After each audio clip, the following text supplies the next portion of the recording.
Good evening, ladies and gentlemen, and today we're going to be talking about communicating and advocating for school and community needs.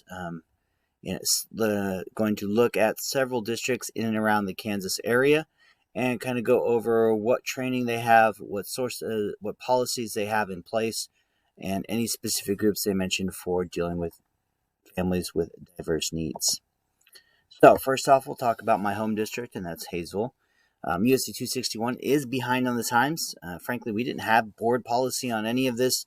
We had really no mention of any type of communication.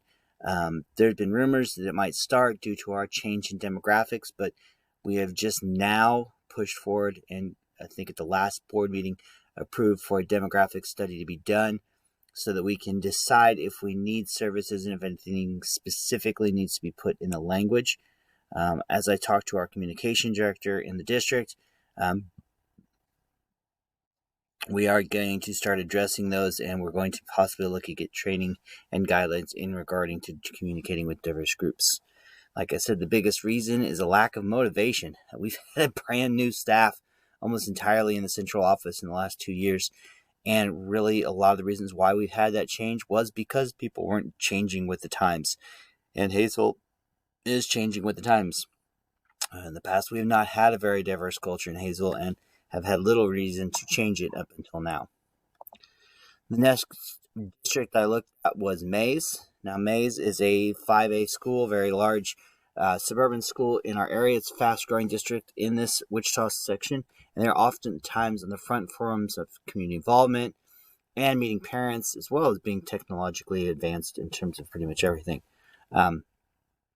Now, of course, their district did kind of cover some things, mainly dealing with any changes the superintendent of schools shall transmit to Mays Public as soon as possible regarding changes to achievements, standards, anything like that. That was as best as I could find for anything community involvement wise.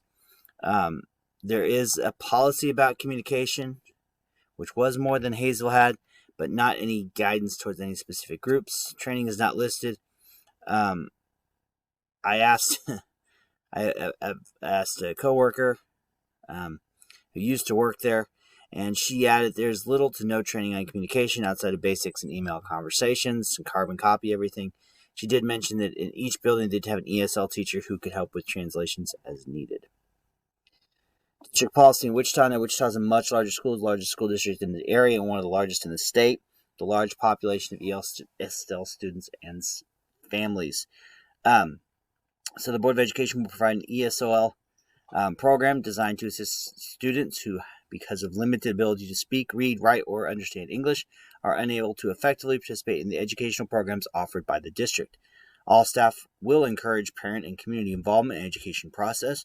Whether be qualified personnel are available, the district will provide interpreters, translators to facilitate effective school and parent communication in the best as understood by the parents, best language understood by the parents. This is as detailed as a board policy as I could find in terms of communication with parents and making sure that those needs were met. Personnel, both certified and classified, will become knowledgeable on the needs of the LEP students and be able to implement district-approved programs to meet those needs. All staff and all students will have the opportunity to participate in multicultural enrichment activities. So, kind of shows you that there was some staff development, some staff training that is available, and if they need to have it, they are expected to get it type attitude from Wichita. However, it does not go into any specific groups that are mentioned. Valley is one of the largest districts in the state. It's a small minority population up in Kansas City. Wanting to get a little outside of the Wichita area. So the board believes that parent involvement is an important part of the educational program. Together, parents and the district will work towards achieving common educational goals for students, resulting in higher student achievement and greater community satisfaction with the district. Of course, no mention of any communication with ESL students, largely due to the fact that they have a 90% Caucasian population. Similar to Hayesville, there's no call for services and special communication because there's no need for it. No demographic groups really talked about at all, and of course, no specific training in terms of communication with parents were listed. Lastly, liberal staff members are encouraged to participate in activities and organizations if these do not infringe upon school time. Okay, as well as the goal of the Unified School District of 480 is to develop strong partnerships with families, communities, parents, schools, and communities working together as partners to increase school achievement. This place really kind of goes into a lot more of the community resources being provided, and ties more into the community of the school. Liberal, I know for a fact because I have several friends of mine that I graduated from my teaching degree with, teach down in Liberal, and they do a phenomenal job with their ESOL program. They do a phenomenal job with translations.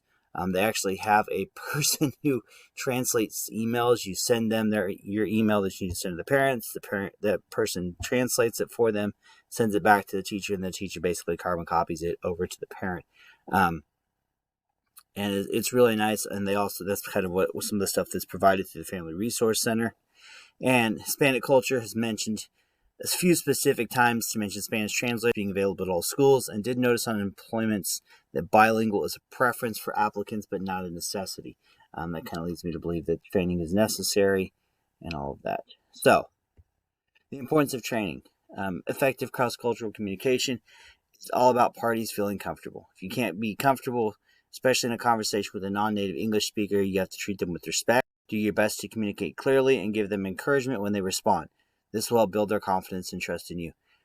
Honestly, as I learned a long time ago in my public speaking courses, 90% of all communication is done non-verbally. So while there is a language barrier, if you have a positive body shape, you have active listening, you can tell that they feel you're actually listening, whether or not you understand everything, it makes a big difference.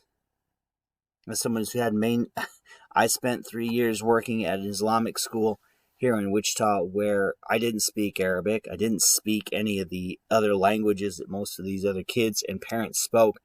So when I did have a translator, I noticed a big difference when I was actively listening. Even though I didn't understand a lot of the words, I would try and pick up here and there, and I was actively involved in the conversation, maintaining eye contact, listening, even though they could clearly tell I had nothing to listen to them and understand. It's all about essentially playing the part.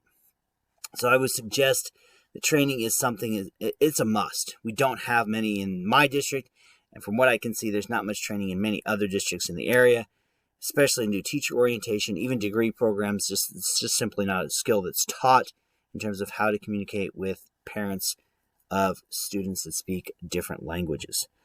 I think it might be different in different states, but to be honest with you, I have no intentions of moving outside of Kansas and teaching out and working outside of Kansas, so I didn't really look at anything outside of Kansas. It just needs to be done and on the forefront of what districts are trying to do.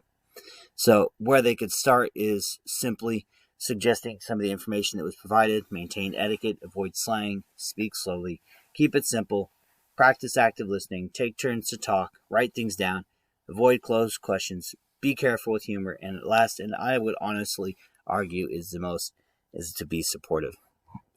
Thank you for your time, guys. Listed on the next 2 slides